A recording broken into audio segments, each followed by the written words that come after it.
لما تقول لي احكي عن امك اقول ما يكفنيش فيها السنين. الحنان والقلب الابيض مع الشقة فيها متجمعين. كنا ايام المدارس واحنا لسه صغيرين كنا نصحى من النوم نلاقي فينا منا مكسلين. يلا يا حبايبي انت وهي وهو، يلا اصحى ليه حزين. فيه مدارس يا حبايبي يلا قوموا يا نور العين. شخطة كده نطرة كده ومفيش مانع من ضربتين.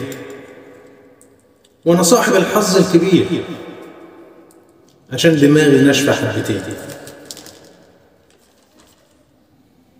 ايام ما كنت رافض النظام والكلام لو حتى مين. كل ما بنكبر بنعرف يعني ايه ام حنان،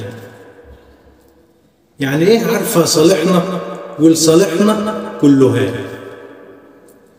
رغم التعب رغم الشقة والظروف لما كان حد فينا يطلب طلب ونلاقي في عينيها الأمان. لما كانت تبص لينا ولا تروح أي مكان كنا نحس بفراغ كبير ما يملهوش ولا إنسان. كبرنا وعرفنا الحقيقة، الأم بحر بدون شطران، مفيش راحة ولا استراحة